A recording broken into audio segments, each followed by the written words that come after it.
Hello everyone, welcome back. Today we'll discuss an important topic, and actually it's our first topic under the metabolism of carbohydrate. So today we'll discuss about the glycolysis, all right? So starting with the glycolysis, what actually the meaning of the glycolysis, okay? So glycolysis is made up of two words. Glycolysis is made up of two words. The first one is glyco and the second one is what? It's a lysis. Glyco means carbohydrate, it's a sugar, it's a glucose, and the lysis means splitting or breakdown. So glycolysis is a process in which there is a hydrolysis of glucose takes place. First of all, this process of glycolysis was discovered by three scientists, that is Embedin, Merhoff and Paranas, and this is the reason why the glycolysis process is also known as EMP pathway. One more important thing before proceeding with the detailed step in that takes place under the glycolysis process. Glycolysis is totally an enzymatic process, and this was discovered during 1940s by these three scientists, that this process of the hydrolysis of glucose is actually an enzymatic process, and different enzymes comes under the role at different step in the process of glycolysis. Okay, so today we'll discuss about this in detail, but before proceeding to the step, we'll discuss the introduction and the basic things. So glycolysis is actually a sequence of 10 step enzymatic reaction. Glycolysis एक 10 step reaction होता है, और हर एक reaction में एक specific enzymatic activity होती है, ठीक है। और ये एंजाइमेटिक एक्टिविटी जब ग्लूकोज का ब्रेकडाउन स्टार्ट होता है, वो फर्स्ट स्टेप, और एंड प्रोडक्ट इसका पाइरुवेट होता है। सो glycolysis is actually a special case, or is actually a special cycle, because it occurs in both the phases, even in the absence of oxygen and in the presence of oxygen. तो जब oxygen के presence में glycolysis होता है तो उसका and product हमें क्या मिलता है? ये 3 कार्बन कंटेनिंग कंपाउंड है, जिसको हम पाइरुवेट बोलते हैं। और यही ग्लाइकोलिसिस का प्रोसेस अगर ऑक्सीजन के एब्सेंस में हो रहा है, that is under anaerobic condition, so there the product will be differ, and that time the product form, and that is called what? वो लैक्टिक एसिड होता है।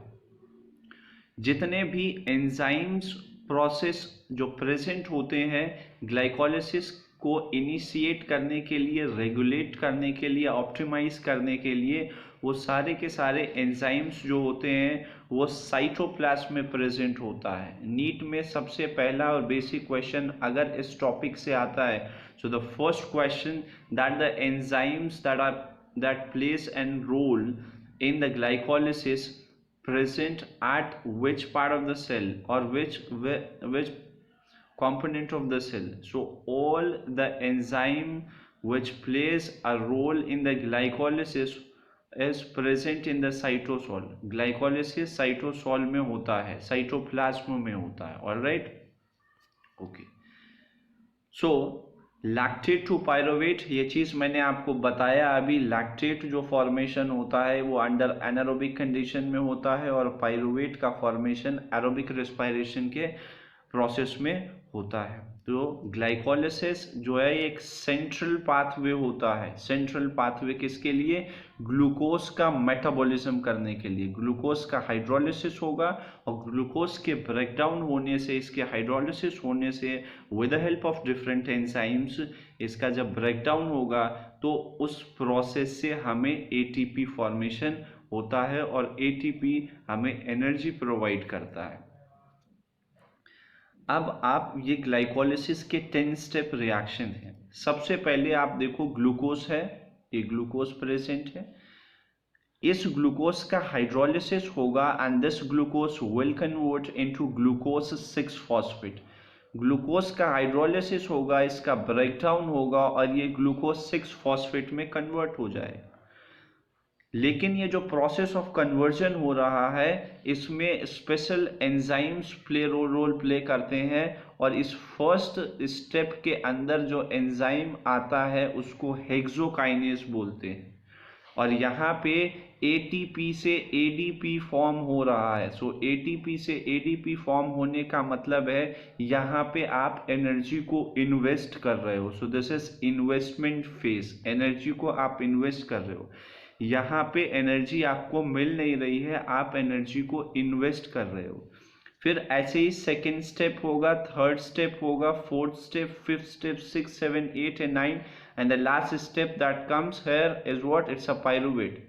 ये मैं एक एक स्टेप आपको अभी बताऊंगा। ऑलराइट, सबसे पहले अगर रिएक्शन ऑफ ग्लाइकोलिसिस की बात करते हैं तो रिएक्शंस जो होते हैं यहाँ पे 10 स्टेप रिएक्शन है। ये 10 स्टेप रिएक्शन को हम 3 पार्ट में पढ़ते हैं, डिस्कस करते हैं। सबसे पहले हम पढ़ते हैं energy investment phase. Energy invest कर रहे हैं, यहाँ पे हमको एनर्जी मिल नहीं रही है, हम एनर्जी को इन्वेस्ट कर रहे हैं। So the first step is what, it's energy investment phase. जो सेकेंड फेज होता है उसको स्प्लिटिंग फेज बोलते हैं। सो स्प्लिटिंग फेज, फोर्थ और फिफ्थ फेज जो होता है ग्लाइकोलिसिस का उसको हम स्प्लिटिंग फेज बोलते हैं। एंड आफ्टर सिक्स से फेज से लेके 10th फेज तक जो भी रिएक्शन होता है इस पूरे प्रोसेस में, ये हमें एनर्जी फॉर्म करवाता है। So this is called energy generation phase. तो अब आपको समझ में आ रहा है ग्लाइकोलिसिस जो 10 स्टेप रिएक्शन होता है, इस 10 स्टेप को हम 3 कैटेगरीज में पढ़ते हैं। सबसे पहले हमें एनर्जी को इन्वेस्ट करना होता है, उसके बाद जो सेकेंड फेज होता है उसको स्प्लिटिंग फेज बोलते हैं। स्प्लिटिंग फेज हम फोर्थ और फिफ्थ स्टेप को बोलते हैं स्प्लिटिंग फेज, और 6th, 7th, 8th, 9th and the 10th phase is energy generation phase, जहां पे हमको एनर्जी मिलता है। अब हम एक एक करके फेजेस के बारे में पढ़ेंगे, ठीक है। One by one will discuss about each and consecutive phases और उस फेजेस में हो क्या रहा है। सबसे पहले हम देखते हैं तो फर्स्ट स्टेप जो है वो फॉस्फोराइलेशन है, ठीक है। अब फॉस्फोराइलेशन के अंदर क्या है, यहाँ पे एटीपी से एडीपी में ये कन्वर्ट हो रहा है। आप एक चीज यहाँ पे देख रहे हो, ठीक है। तो जब ये एटीपी से एडीपी में कन्वर्ट हो रहा है तो ये glucose, now this glucose is converting into glucose 6 phosphate। तो ये ग्लूकोज जब ग्लूकोज 6 फॉस्फेट में कन्वर्ट हो रहा है तो यहाँ पे एक एंजाइम काम करता है, जिस एंजाइम का नाम होता है हेक्सोकाइनेज। एंजाइम बहुत इंपॉर्टेंट है नीट पॉइंट ऑफ व्यू से, किस स्टेप के अंदर कौन सा एंजाइम काम करता है। So at the first step hexokinase comes into the action. Alright, अब सेकेंड स्टेप है, जब ग्लूकोज 6 फॉस्फेट बन गया तो ये ग्लूकोज 6 फॉस्फेट जो सेकेंड स्टेप है इसको हम आइसोमेराइजेशन बोलते हैं। आइसोमेराइजेशन का मतलब होता है structural formula will be the similar, बस उसके जो अरेंजमेंट है वो डिफर होते हैं। सो आइसोमेरिज्म। अब यहाँ पे जो आपको ग्लूकोज 6 फॉस्फेट दिख रहा है, ये ग्लूकोज 6 फॉस्फेट अब कन्वर्ट हो जाएगा फ्रक्टोज 6 फॉस्फेट में। तो ये ग्लूकोज 6 फॉस्फेट फ्रक्टोज 6 फॉस्फेट में कन्वर्ट हो रहा है। तो ये जो ग्लूकोज से फ्रक्टोज 6 फॉस्फेट में कन्वर्ट हुआ है, यहाँ पे एंजाइम जो काम करता है उसको बोलते हैं phosphoglucoisomerase. This is important. Phosphoglucoisomerase enzyme जो होता है ग्लूकोज 6 फॉस्फेट को फ्रक्टोज 6 फॉस्फेट में ये कन्वर्ट करता है। Then we come into the third step. ये थर्ड स्टेप जो होता है, ये थर्ड स्टेप कौन सा स्टेप है, यहाँ पे फ्रक्टोज 6 फॉस्फेट जो है ये फॉस्फोराइलेट होगा, ठीक है, एटीपी से, और यहाँ पे क्या फॉर्म हो जाएगा, फॉस्फेट 1,6 बिस फॉस्फेट। तो आप देख रहे हो फर्स्ट स्टेप में भी, सेकेंड स्टेप में भी और थर्ड स्टेप में भी, ये तीनों स्टेप के अंदर हमें एनर्जी इन्वेस्ट करना पड़ रहा है। So the first step, second step and the third step of the glycolysis is actually a investment phase, इसीलिए हम इसको इन्वेस्टमेंट फेज बोल रहे थे। यहाँ पे जो एंजाइम काम करता है इस फ्रक्टोज 6 फॉस्फेट को फ्रक्टोज 1,6 बिसफॉस्फेट में कन्वर्ट करने के लिए उस एंजाइम को बोलते हैं फॉस्फोफ्रक्टोकाइनेज। इस एंजाइम से रिलेटेड 2 बार एम्स में क्वेश्चन आ चुका है कि कौन सा स्टेप डिटरमाइनिंग एंजाइम होता है, रेट डिटरमाइनिंग एंजाइम होता है ग्लाइकोलिसिस के अंदर। So this is phosphofructokinase, this is very important enzyme as far as the NEET MCQ is concern. Now second, वहां पे फर्स्ट सेकेंड थर्ड स्टेप हमने इन्वेस्टमेंट में पढ़ लिया था, तो वो इन्वेस्टमेंट फेज था। अब हम सेकेंड फेज की बात करते हैं जिसके अंदर स्टेप नंबर 4 और स्टेप नंबर 5 आता है। अब इसको हम स्प्लिटिंग फेज के नाम से पढ़ते हैं। स्प्लिटिंग फेज क्यों? क्योंकि यहाँ पे ब्रेकडाउन हो रहा है। आप देख रहे हो ये जो फ्रक्टोज 1,6 बिसफॉस्फेट है, ये 2 पार्ट में ब्रेकडाउन होगा, 2 पार्ट में इसकी स्प्लिटिंग हो जाएगी। ये जो स्प्लिट होगा तो एक पार्ट में जब ये स्प्लिट होगा, सो this is glycerol aldehyde 3 phosphate और यहाँ पे डैप फॉर्म हो जाएगा DHAP, दैट इज डाईहाइड्रोक्सी एसीटोफॉस्फेट। ठीक है, ये 3 कार्बन कंटेनिंग कंपाउंड है, तो यहाँ पे क्या है, ये रिवर्सिबल स्टेप होता है। So this is triose phosphate isomerase. Alright, अब यहाँ पे 5th स्टेप के अंदर फिर से आइसोमेराइजेशन होगा। वहां सेकेंड स्टेप के अंदर आइसोमेराइजेशन हो रहा था, यहाँ पे अगेन 5th स्टेप के अंदर आइसोमेराइजेशन हो रहा है। जब इसका आइसोमेराइजेशन हो रहा है तो ये ग्लिसरल एल्डिहाइड 3 फॉस्फेट जो है ये किसमें कन्वर्ट हो रहा है, ये डाईहाइड्रोक्सी एसीटोन फॉस्फेट में। Now this is a reversible step, ये जो है रिएक्शन इंटर कन्वर्टेबल होता है। 6th स्टेप, अब यहां से ये थर्ड फेज हो गया।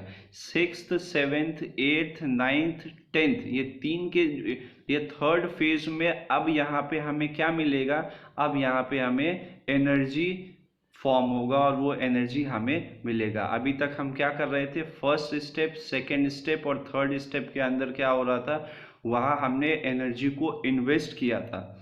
फिर उसके बाद 4th और 5th स्टेप में क्या हुआ था, 4th और 5th स्टेप के अंदर वहाँ पे स्प्लिटिंग हुई है, ब्रेकडाउन हुआ है। अब यहाँ पे क्या होगा, अब यहाँ पे एनर्जी जेनरेशन फेज बोलते हैं। 6th 7th 8th और 9th एंड 10th स्टेप को बोलते हैं। यहाँ पे आप एक चीज देखो, ये जो ग्लिसरल एल्डिहाइड 3 फॉस्फेट डिहाइड्रोजेनेज है, ये कैटालाइज करेगा। किसको कैटालाइज करके कन्वर्ट करेगा, किसको कन्वर्ट करेगा, ग्लिसरल एल्डिहाइड 3 फॉस्फेट को 1,3 बिसफॉस्फोग्लिसरेट में कन्वर्ट कर देता है। इस स्टेप को आप दोबारा से समझो, मैं ये बोल रहा हूँ कि यहाँ पे जो ग्लिसरल एल्डिहाइड 3 फॉस्फेट डिहाइड्रोजेनेज है, ये कैटालाइज करेगा और कैटालाइज करने के बाद ये कन्वर्जन करेगा। किसका कन्वर्जन करेगा, ये कन्वर्जन करेगा ग्लिसरल एल्डिहाइड 3 फॉस्फेट को किस में कन्वर्ट कर देगा, 1,3 बिसफॉस्फोग्लिसरेट में ये कन्वर्ट कर देता है। ऑलराइट, तो जब ये कन्वर्ट करेगा तो आप देखो यहाँ पे कन्वर्जन के टाइम में क्या फॉर्म हो रहा है, यहाँ पे हमारे पास NAD+ था और 2 फॉस्फेट के आयन थे। अब ये NAD+ और जो फॉस्फेट के आयन है ये इसको NADH में कन्वर्ट कर देगा। यही NADH जो है यही आगे जाके जब ये माइटोकॉन्ड्रिया के अंदर रिएक्शन करेगा क्रेब्स साइकिल के बाद ETS इलेक्ट्रॉन ट्रांसपोर्ट सिस्टम में, तो वहां पे 1 NADH फॉर्म्स 3 ATP, तो वहां पे ATP फॉर्म होगा। अब यहाँ पे 2 NADH फॉर्म हो रहा है तो वहां पे कितने ATP फॉर्म होंगे, वहां पे 6 ATP फॉर्म होंगे under aerobic condition. Alright, now 7th step.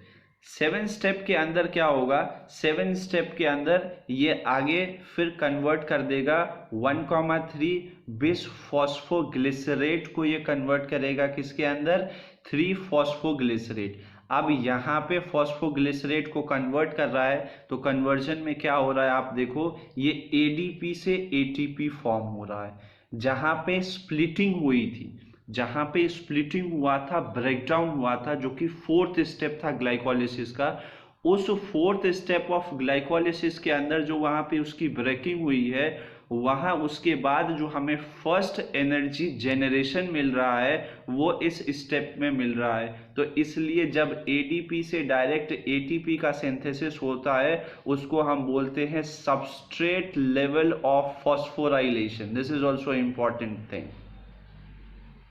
Then we have the 8 step. तो 8 स्टेप के अंदर क्या है, अब ये जो 3 फॉस्फोग्लिसरेट है, 3 फॉस्फोग्लिसरेट अब ये 2 फॉस्फोग्लिसरेट के अंदर कन्वर्ट हो जाएगा, और इसके अंदर जो यहाँ पे जो एंजाइम काम करता है that is called phosphoglycerate म्यूटेज। So this enzyme converts this 3 phosphoglycerate into 2 phosphoglycerate which is actually a reversible reaction। ये interconvertible reaction होता है। फिर 9th स्टेप है, यहाँ पे डिहाइड्रेशन होता है, ठीक है। डिहाइड्रेशन किसका होगा, 2 फॉस्फोग्लिसरेट का होगा। तो जो 2 फॉस्फोग्लिसरेट का होगा तो ये फॉस्फोइनॉल पाइरुवेट में फॉर्म हो जाएगा, that is Pep. Okay, and this is also a reversible reaction. अब ये रिवर्सिबल रिएक्शन के बाद क्या है, यहाँ पे ये जो फॉस्फोइनॉल पाइरुवेट फॉर्म हो रहा है 10th स्टेप में, ये फाइनली क्या फॉर्म कर देगा, pyruvate. So under aerobic condition the end product of the glycolysis is pyruvate which is a 3 carbon containing compound।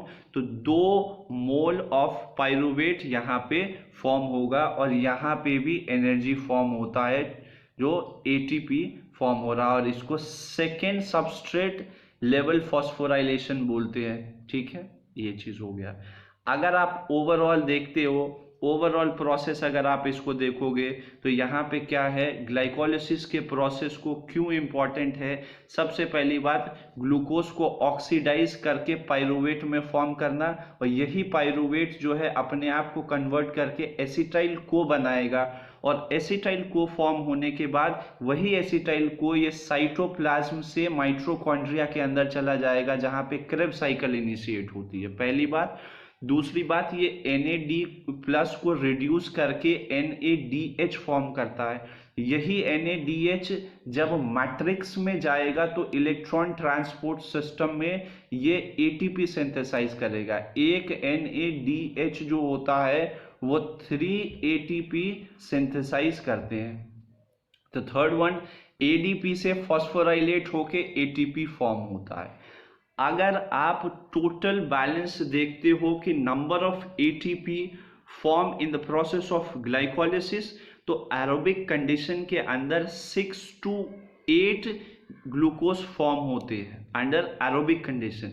लेकिन एनारोबिक कंडीशन के अंदर जो ग्लूकोज का फॉर्मेशन, ग्लूकोज के ब्रेकडाउन से ATP का फॉर्मेशन होता है, वो अंडर एरोबिक कंडीशन जो फॉर्म होगा वो सिर्फ और सिर्फ 2 ATP ही फॉर्म होते हैं। तो इसीलिए बोलते हैं कि एरोबिक कंडीशन के अंदर जो ग्लाइकोलिसिस होता है वो ज़्यादा इफिशिएंट होता है as compare to the anaerobic condition.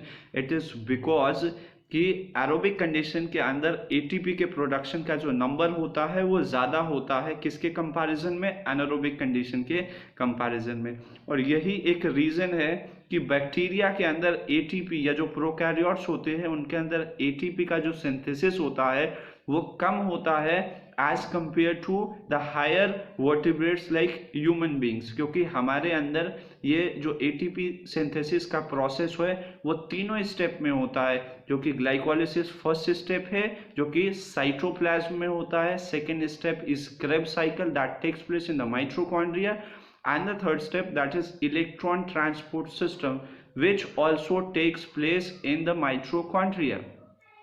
Okay, तो इसके अंदर जो इंपॉर्टेंट क्वेश्चन जो नीट पॉइंट ऑफ व्यू से आता है, तो फर्स्ट क्वेश्चन जो होगा वो फर्स्ट क्वेश्चन पूछते हैं कि ग्लाइकोलिसिस कहाँ पे होता है, तो ये साइटोप्लाज्म में होता है। सेकंड क्वेश्चन ये पूछते हैं कि नेट ATP कितने फॉर्म होते हैं ग्लाइकोलिसिस के अंदर, तो एनारोबिक कंडीशन में 2 फॉर्म होंगे और एरोबिक कंडीशन के अंदर 4 फॉर्म होंगे। ऑलराइट, इसके अलावा अगर वो क्वेश्चन और पूछ सकते हैं तो आपको एंजाइम बेस्ड पूछ सकते हैं कि किस स्टेप में कौन से एंजाइम का रोल होता है। तो enzyme base is very important question और एम्स में 2 बार क्वेश्चन आया है फॉस्फोफ्रक्टोकाइनेज से रिलेटेड। तो आप इस पूरे को पढ़ो, कोई भी प्रॉब्लम हो आप कमेंट करके पूछ सकते हो। Alright, thank you so much.